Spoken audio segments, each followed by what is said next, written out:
Hello friends, praise the Lord and welcome to my channel. पुणी थरे मोर channel को आपको स्वागत जनाए। आज वीडियो हूँ ईश्वर किए। मु प्रीवियस वीडियो रे मु कहली जे ईश्वर अच्छंती बोली आमे केमती प्रमाण करवा आ से आमे केते गुड़िक पॉइंट्स देखल आ से प्रकार आज आमे केते गुड़िक पॉइंट्स देखिया कि ईश्वर किए अटंती।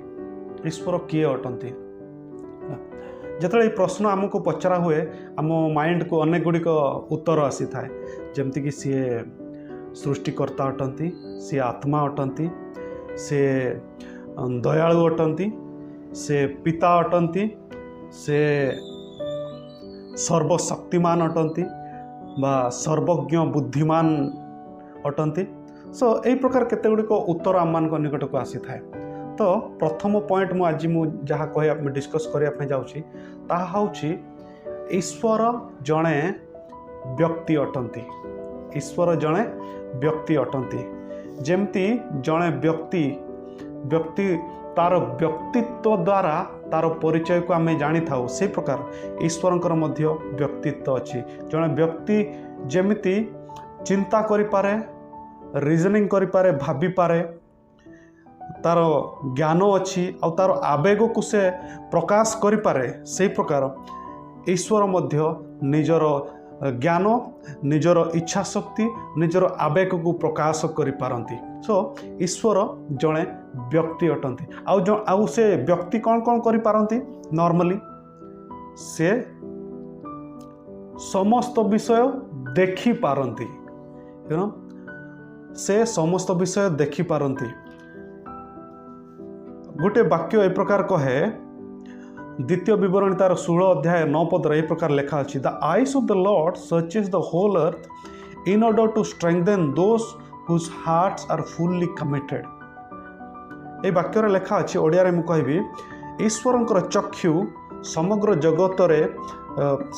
जगत को देखे आउ खोजी बुले से मानकु जो माने पूर्ण हृदय रे तांकु खोजंती, से मानकु से बल देवा पई ईश्वर खोजी बुलंती। यानी के ईश्वर तांकर चक्षु अच्छी, से सबु विषय देखी पारंती। आपण कौन चिंता करचंती, आपण कौन करूचंती, खराब काम ना भल काम, आम घर लोक न देखी पारंती, साई पड़िशा किए न देखी पारंती, किंतु मन रखंतु आपणकर प्रत्येक कार्य, प्रत्येक चिंता वो प्रत्येक वाक्य आपण जहाँ भी कहूचंती ना, सबु जिनस सबु एक्शन को परमेश्वर देखुचंती। कारण से देखिबा परमेश्वर अटंती, से देखिबा परमेश्वर अटंती, से देखि पारंती। द्वितीय विषय होछि ही नोस एवरीथिंग, से समस्त विषय जानती। गीत संहिता 94 अध्याय 10 रु 11 पद यही प्रकार लिखा अछि था, the Lord knows people's thought and their deeds. परमेश्वर समस्तंकर थॉट्स बा तांकर माइंड रे कौन चलची सबु विषय से जानती। कौन सी विषय ए प्रकार नाही जहा कि परमेश्वर जानती नाही। तेणुक आम अनेक समय कथबार्ता बेले भी आम यही सेंटेंस टी कही था, अरे भगवान को पता है ना, ईश्वर जानती, गॉड नोस आगे जाके क्या होगा। So when we say that no, जेतेबेले आमे सेटा कहूचु, आमे एटा एक्नॉलेज करूचु कि परमेश्वर जीए से समस्त विषय को जानती, से समस्त विषय को जानती एवं से सर्वज्ञानी अटंती। सो द्वितीय विषय से समस्त विषय जानती। तृतीय विषय से जीवित अटंती, से जीवित अटंती। जेरेमिया तार 10 अध्याय 10 पद यही प्रकार लिखा जाए, the Lord is the only true God, he is the living God and the everlasting king. परमेश्वर एकमात्र सत्य ईश्वर अटंती, से जीवित अटंती एवं अनंत काल पर्यंत से ही जड़े राजा, से ही जड़े राजा अटंती। यानी के ईश्वर कौन सी फोटो नुहंती, कौन सी मूर्ति नुहंती, कौन सी हस्तनिर्मित वस्तु नुहंती, है ना। हस्तनिर्मित वस्तु तो आमे बनई दौचे, गोटे छोट गोटे बड़। गोटे समय थिला मो जतले छोट थी आउ से मु कौन करूँ ना मूर्ति आगे जाकर मु प्रार्थना करूँ छोट मूर्ति बड़ मूर्ति छोटा भगवान बड़ा भगवान।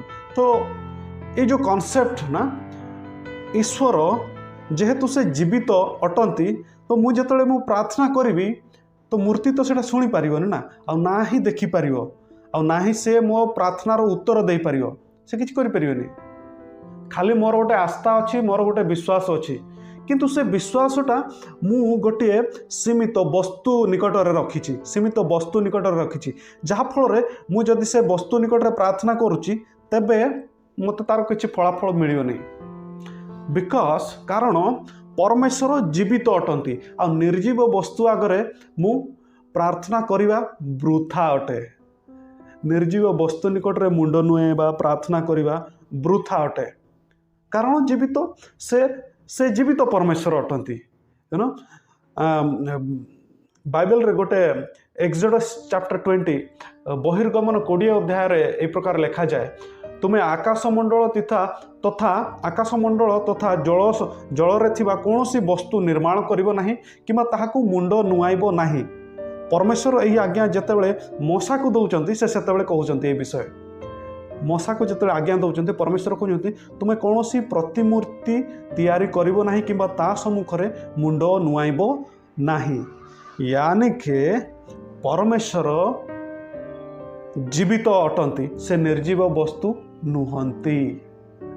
ओके प्रथम से देखती से सब किसी जानी तृतीय विषय से जीवित अटंती तापरे चतुर्थ विषय से हसी पारती ना हम लोग आमे जमती हसुचे कांदुचे आमर जमती आवेग अच्छी बा इमोशंस अच्छी गॉड मध्य से प्रकार से हसी पारती ना गीत संहिता 2 अध्याय तार 4 ରୁ 5 पदर ए प्रकार लिखा जाए but the one who rules in heaven laughs जी स्वर्ग रे थाई सबु विषय को परिचालना करती से हसी पारती से हसंती आउ दुष्ट मानकर कार्यकलाप को देखिकी से प्रयास को देखिकी से हसंती यानी कि हम लोग कुछ अगर माने जदि किसी विषय आम भावुचु आम बहुत ज्ञानी बोलिकी आ परमेश्वर को टक्कर देला भले आम कि करुचु तो परमेश्वर से परमेश्वर को सामने आम मैंने गोटे गोटे जोक हो जाऊ है ना आम मैंने गोटे गोटे जोक हो जाऊ परमेश्वर हसी पारती। नेक्स्ट विषय होची से रागंती मध्य जिते आम मंद कार्य करूँ परमेश्वर रागंती ही गेट्स एंग्री से क्रोधित हुंती गोटे वाक्य बाइबल रे गोटे वाक्य ए प्रकार लेखा अच्छी जो मनुष्य माने निज मन को मंद कार्य निवृत्त करती ना बा परिवर्तन करती ना से माने ईश्वरंकर क्रोध को निज निमंते संग्रह करुअछंती यानी के आपण जदि किछि मंद विषय करूछंती आ आपण मन फेरई नाहंती आपण को पई परमेश्वर क्रोध दिन को दिन बढ़ी बढ़ी जाउछि आ जेतेबेले आपण मृत्युवरण करिवे परमेश्वर निकट रे आपण छिड़ा हेबे सेतेबेले ईश्वरंकर क्रोध को आपण सामना करिवे स्कैरी डर लगता है से क्रोधित हुंती। षष्ठ विषय से आनंदरे मध्य पूर्ण थांती से आनंदित हुंती। नेक्स्ट विषय होची से भाभी पारंती से प्लान करि पारंती।